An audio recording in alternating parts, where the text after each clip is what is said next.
That would be Hi, that. everyone, and thank you for joining us in the Empowered Mama Summit. Today, I have Patrina Wisdom, who is a best-selling author, speaker, wealth mentor, and the creator of the Badass Bodacious Life movement. Is that what it? Yeah. Yes. Hi. Thank you so much for being here. Do you mind telling the mamas that are watching a little bit about what you do and give them, a little bit of a feel of who you are? Oh my goodness. Yes. Though that's such a broad question. Where to start? So first off, I'm just happy to be here. I'm excited. I love doing telesummits or webinars, all this kind of stuff, and being able to reach out, tell my story, and share more about, what we're doing and why it's important for us as moms to create a badass, bodacious life. Yeah. So for those of you who haven't already met me or seen my work or heard my story really started back. I met my husband at 15 years old, fell in love, did this whole thing, which honestly I never actually really wanted. I didn't want kids. I didn't want anything except for career and love and to travel. That was it. So just happened to attract the love. Yeah, just happened to attract the love. And then it turned into, this whole thing with all these kids and blah, blah, blah. But anyway, we created this incredible life, the unexpected life that I didn't even have an expectation to create. So that was kind of a nice accident. And we were together for over 20 years. We created businesses together. He was kind of represented the stability, and I'm more of like a creative spiritual type, who free spirit, butterfly, unicorn girl. And I was able to be that because I had that foundation. Yeah. And so we built an incredible life together for over 20 years. And then in 2009, after building a really great financial business together for 13 years, 2008 hit. My husband kind of fell into a little bit of a dip of depression, which I didn't think was that bad because he kind of dipped every year just if he didn't hit his goals.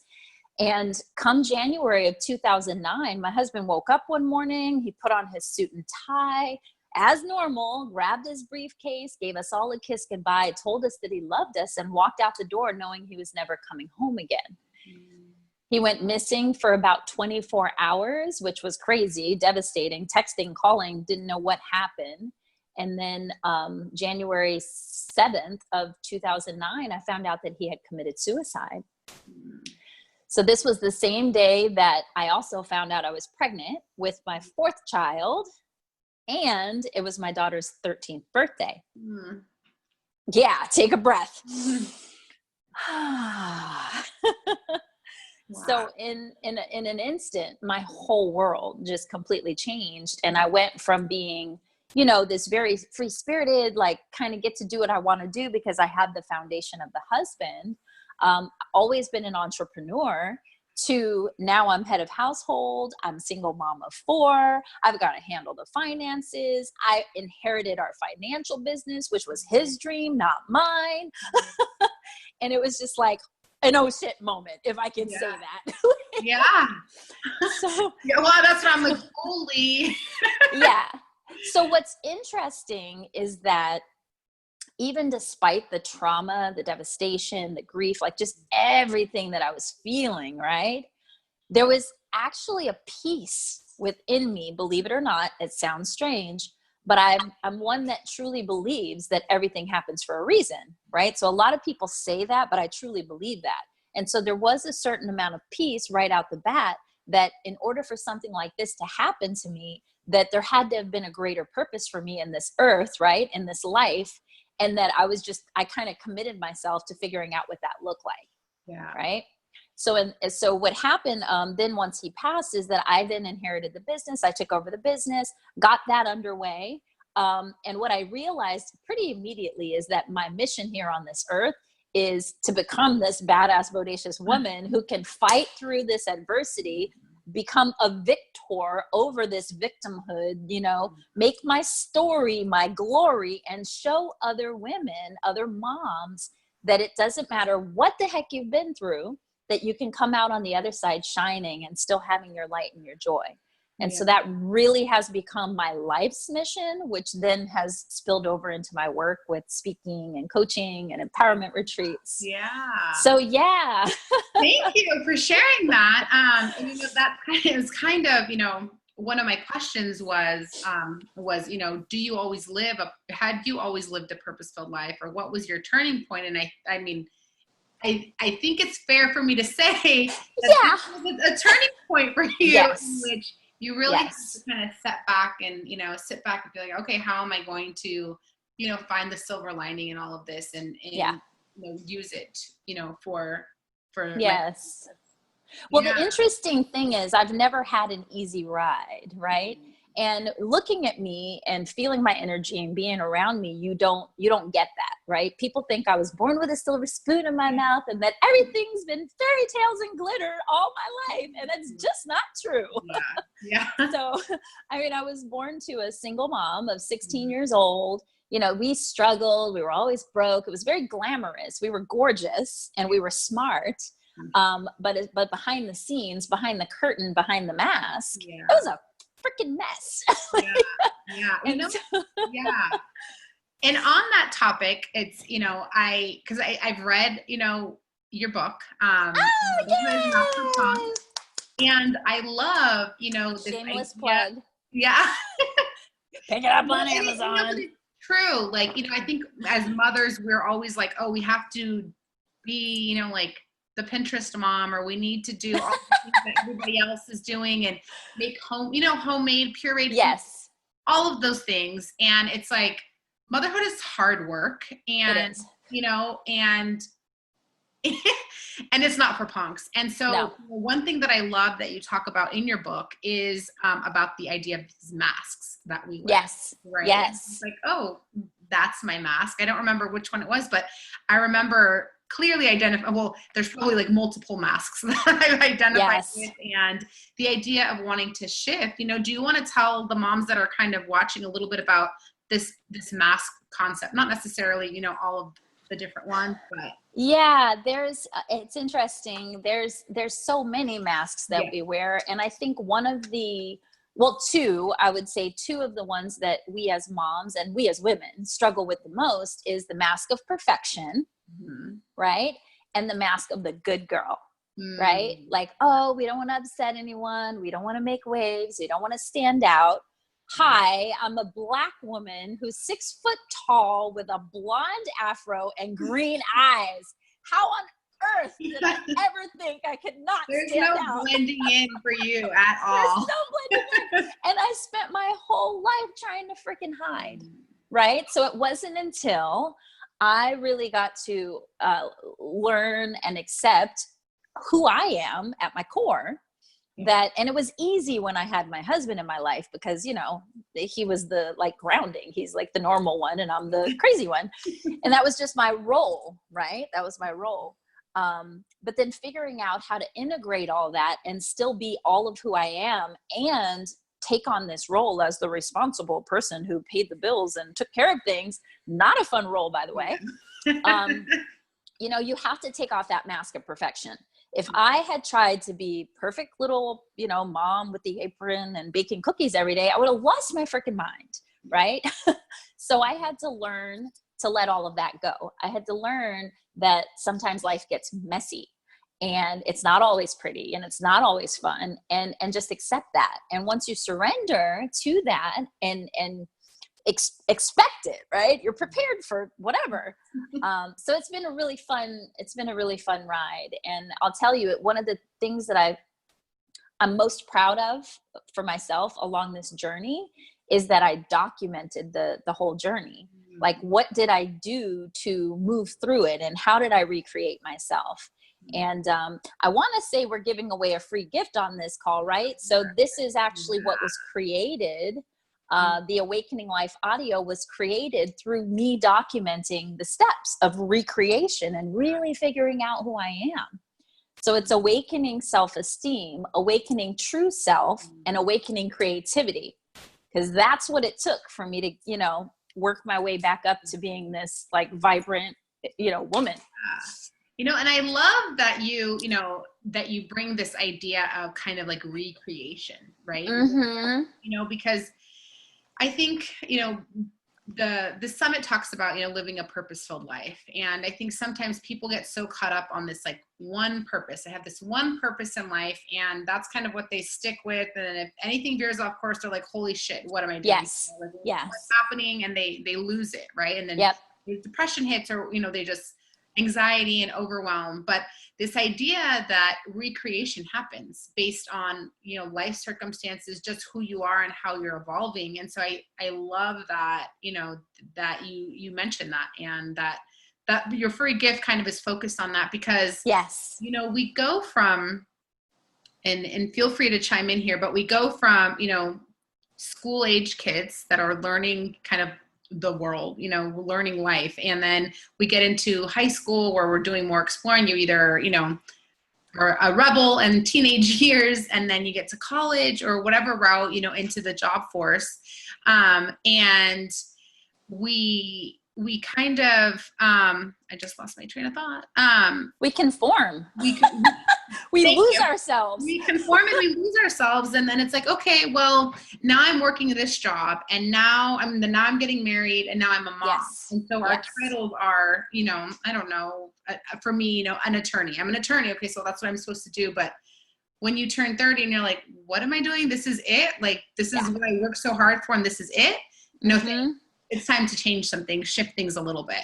But what are your thoughts around, this idea of, conforming and then getting stuck in these titles, or even, I guess maybe as you would refer to as the masks? Yes. So that's what I talk about in the book, is that we become slaves to the masks, right? So these things that once gave us credibility and stature and and gained us approval, things that felt good, right? So as children, we were rewarded for the things that were acceptable to society, and we're kind of shunned or reprimanded for the things that are like, oh, you shouldn't do that. And, oh, good girls are seen, not heard. And like all these little disgusting subliminal messages, right?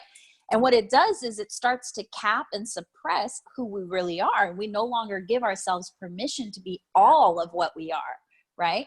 And so as a little girl, and I think I may have talked about this in the book, I don't remember, but as a little girl, I love being alone. I'm an only child. Love it. Love it, love it, love it, love it. I was made wrong for wanting to be alone. I just didn't need people, right? I was good in my fairy tale land with my Barbies and Madonna and my brush as a microphone. Seriously. So, you go through life and people are encouraging you to be responsible and be respectful and be a fine young woman. But what if that's not who you really are? Right? So part of the recreation process, part of the system that I created, actually, it's called the wisdom system. I'm Patrina Wisdom. It's the wisdom system. I know, it's cute, right?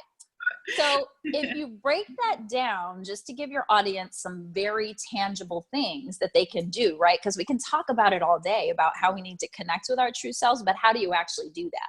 Right. How do you go from recreation to creating a badass, bodacious life that you love outside of those masks? And so the W in wisdom, it's an acronym, is for who are you, right? Who are you at your core?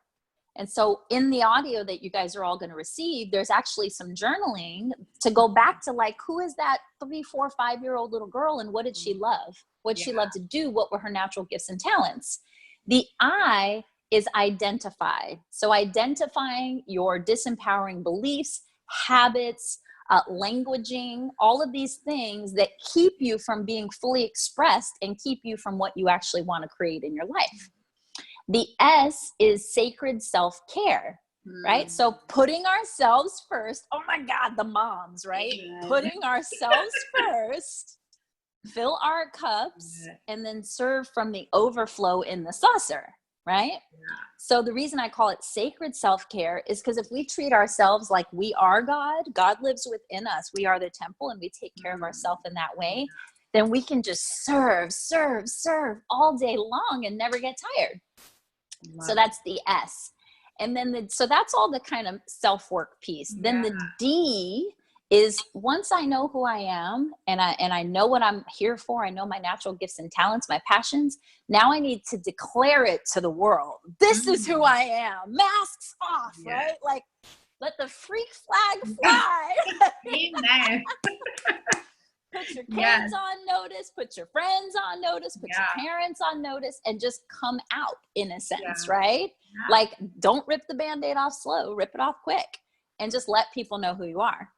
And then the O is then you need to organize. Okay. So once you really know who you are, what you stand for, what your core values are. And by the way, one of mine is play. So this is why I have so much fun all the time.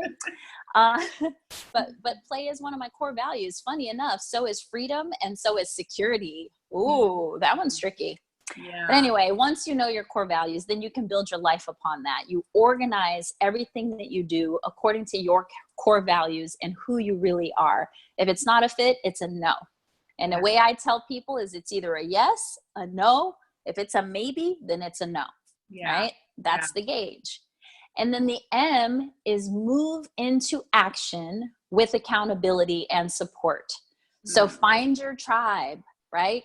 Get on summits like this, where you're connecting with people that are either 2 steps, 10, 15, 20 steps ahead of where you are or want to be, and surround yourself with those folks and get the support that you need. Yeah. I love that. I mean, such a great process for people to, for the moms on here that, to walk through, because I think that just reconnecting with the W, like, who are you? Yes. You at 4 or 5 before society told you who to be. Yes. That is like so important.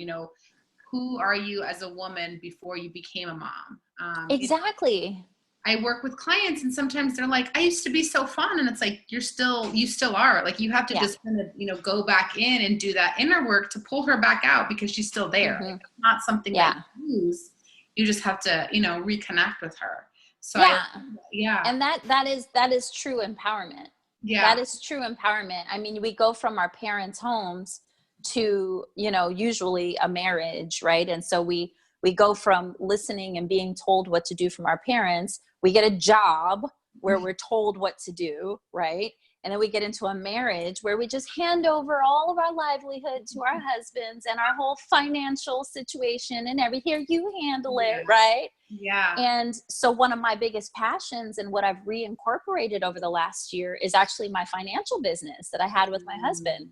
Yeah. So as a part of this badass bodacious life movement in my teachings, aside from doing the mental, emotional, and spiritual work, I've now added in also this financial education piece. Because we as women, oh my gosh, you get a divorce or you become a widow like myself. I mean, thank God I had that financial education and the foundations in place. Yeah. Right? Yeah. Absolutely. So yeah. And it's, it's funny that you bring up, full empowerment, because this is the Empowered Mama Summit, right? Yeah. And part of what I do, not only with coaching, but with my law practice, and the estate planning, is like, you're still in control of your life. If something happens to you, you're in control. You can decide where your money goes, right? Your financial wealth and health, and your kids, making sure that they're taken care of. But it's this idea of, maybe it's not as exciting, right? The legal or the financial, don't want to deal with that, but it's so empowering. And that's one part of, it's like great to connect spiritually and, do that inner work, but having your finances in order or your legal documents in order is empowering as well. So imagine me showing up to your house and I'm your financial advisor. Hello.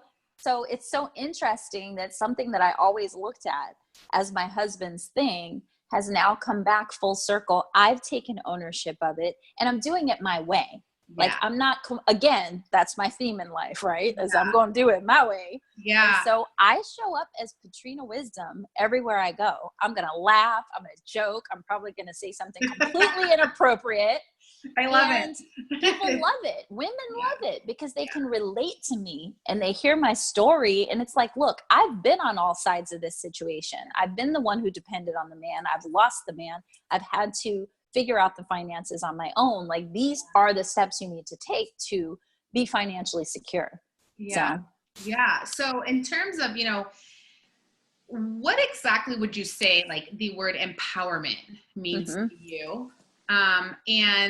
And why is, owning who you are important in creating your legacy, both from, a financial standpoint, but also, a spiritual and, more of, I guess, sentimental, standpoint? I'm going to answer the first question, and then I'm going to have you repeat the second question. Okay. So the first question, what does empowerment mean to me? Mm-hmm. Empowerment, in my opinion, is having an unwavering sense of who you are and what you want and what you're not going to put up with, right? That's empowerment. It's choice, being in choice. And nobody can take your choice away from you unless you allow them to. So just taking responsibility for every area of your life. Is it fun to sit down and do financial stuff? No, not always, especially when you know you're not on top of things and you're not doing a great job at it. But owning it, taking responsibility for it, and maybe just taking that first step creates confidence, right? So when we make promises to ourselves and we keep them, that builds confidence. When we make promises to ourselves and we break them, that diminishes confidence. So in my mind, that's empowerment, is just keeping our confidence thermometer like where it needs to be, right? Moving forward. Yeah. So. Awesome. And so the second part of that is, you define what empowerment means to you, but why is, kind of owning who you are, that, claiming that power, how is it important in creating your legacy, both from a financial standpoint and, more spiritual or sentimental value based? Well, I think that's important because no two people were created the same, right? Every single one of us is here for a reason. And, I think we're all so busy trying to fit into everybody else's box and their titles and all of this and, earn this degree and have that position and have this amount of money, but that's really not what it's about. So I believe that when you resolve yourself to the fact that like, I'm here for a reason, my energy, my presence, everything. So in my mind, I'm healing every single person I come in contact with. I'm healing them, right? Whether they know it or not, whether I'm getting paid for it or not, I'm healing them, right?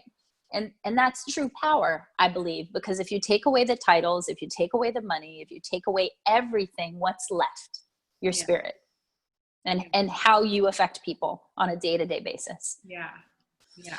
And one thing I want to kind of circle back to, you were saying that you're going to do everything your way, which I think is so key, right? Because as I think just in general, when you get the job and you're climbing the corporate ladder or whatever it is, you're supposed to kind of check off these, qualifications and blah, blah, blah. But, and that's how, society tells us that's how we get ahead, right? Or we are able to excel in our careers.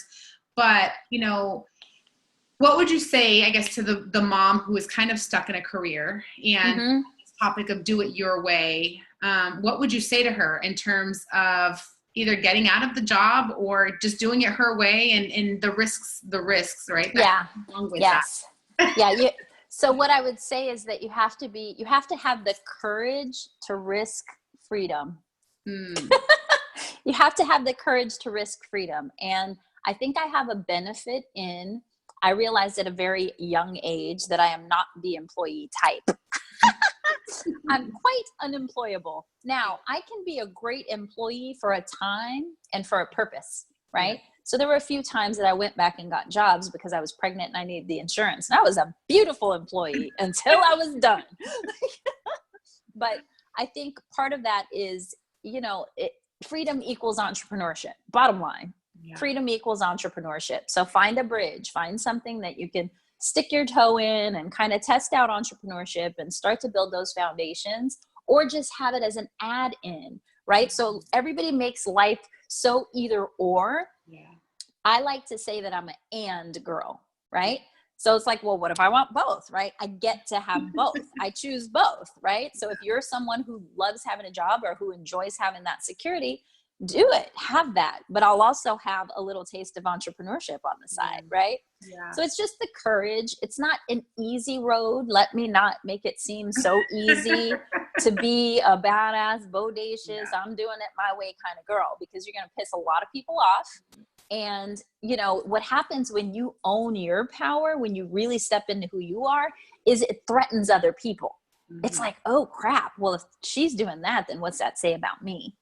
So we have to kind of be willing to let go of this addiction to what other people think of us and live our lives on our terms, because tomorrow's not promised. And I don't know about everybody else on this call, but I'm not going to have not a regret, not a one. Right? Yeah. I love that so much. And, you know, I think that's so important, right?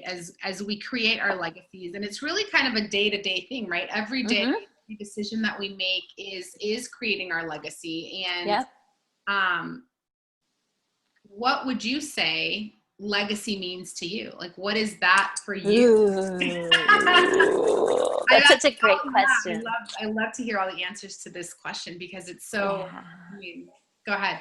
Legacy, honestly, for me, and it's a few different things, right? So for people that I don't know or who I've crossed path with, my legacy is that they're always going to remember me because I touched them in some way. Yeah. That for me feels so good. And so legacy doesn't have to be just when you pass on, right? It means that your energy, your joy, your spirit lives on with that person, even when you're not there. Yeah. And so I take a lot of pride in that. Like, it's a very conscious, intentional thing when I spend time with people. As far as my family is concerned, I want my legacy to be financial. Yes, I said it, financial for one. But also, again, just that spirit, that feeling of like, wow, Patrina was an inspiration. That's what I want. I want to be remembered as someone who made a difference, and not by things that I did, but just by who I show up as. Yeah, I love that. And you know, the idea of, you know, touching everyone in a way, you know, touching everyone and leaving that impact, whenever you're in contact, and that being fully present, right? Yes. When you are with that person and in conversation, and just making them feel like they matter, right? And then they're important. I think that's so important, and is so wonderful. Yeah. And it's not always easy, right? It's not always easy, because most of us want to make everything about us, right? Oh, woe is me, and I've got this going on, and me, right? Me.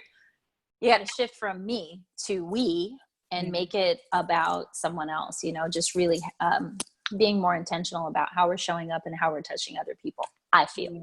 Yeah, absolutely. And I, you know, obviously intention, like doing things with intention, not just kind of getting into autopilot, right? And this intentional living and purpose-filled living. And if you were to have one piece of advice, right, one big takeaway for the moms that are watching this right now, who may be at, you know, kind of that turning point where they're trying to figure out what they want to do with their life in terms of really creating that impact and that imprint in the world, what would be that one piece of advice that you would want them to, you know, kind of walk away with from your interview?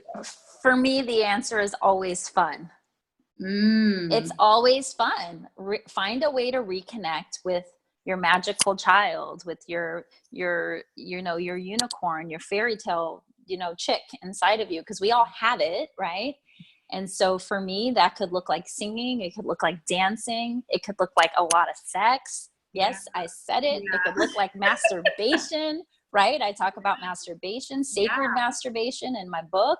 That's part of your self-care ritual, connecting, right? Reconnecting with your joy and what feels good, and using that as a gauge, right? For what direction to go in. If something feels yucky, how about not going in that direction? Right? And moving towards your joy. Literally, I think that's my biggest juice in the world. And so I have a team of financial advisors that I coach. And that's one of the biggest things, is that they struggle with being flexible, and they don't make things fun. I'm like, dude, I wouldn't want to sit with you and talk about my finances if it's going to be that serious. Like, make it fun, you know? Yeah, I think that, because I'm guilty of falling into this, like, this is how it's supposed to be. You know, it's my logical, like, lawyer trained brain that's like, oh, this, like, blinders on. But not having enough fun, right? Because we take it so serious, or we take life so serious and Too want serious. control over everything. Yeah. So Yeah. I love that, so go have fun, ladies. Yeah. Have fun, whatever that means for you. Be in flow, Yeah. be flexible, understand that the only thing that's constant in life is change, right? So if you're prepared for that, we hear it. So we hear a lot of things, we know a lot of things, but we don't internalize it. We don't integrate it. Right. Yeah. And so really making a conscious choice to integrate that and to just be open, right? Yeah. Open to go with the flow, because the flow is going to happen, whether you like it or not. And I think that's great. And so I want to ask you a little bit about your badass, bodacious life movement, and what that would look like for somebody who kind of is looking for, a shift, or that's what they want. They want to be in complete control of their life and do all of the things that, make them happy, and that, give them the excitement and the fun factor. What does it look like to, work with you, or to kind of be a badass, a badass? So the funny thing is that I model everything I talk about, right? I'm not going to tell you to just go do it, right? It doesn't matter if you have it all together. It doesn't have to be perfect without doing that. So my badass, bodacious life movement was something that Spirit gave me. I had no idea what it was. To be honest, I still don't really know. It's not, seriously, it's a thing, and it's powerful, and I don't know what it's going to evolve to be, But what the idea is, when I first started doing all my coaching and speaking, it was all about awakening life, recreation. I called myself the fresh start specialist, right? So that's steps 1, 2, 3 in my wisdom system, the W, the I, and the S. Okay. Then I got to a point where my work, my talks, my everything just didn't feel in alignment anymore. I was like, I'm so tired of talking about this. I don't want to have conversations about this. I don't want to be in it. So I created products and services that would allow people to still get that healing, to get what they needed. But then I was ready to step in, kind of graduate to the next level. And the Badass Bodacious Life movement was the next level. That's the integration, where I get to be a mom. I get to be a professional. I get to be sexy. I get to be a hippie. I get to be all of it. I get to be smart. I don't have to choose. And so what that would look like in your lives is just figuring out how many different personalities live in there.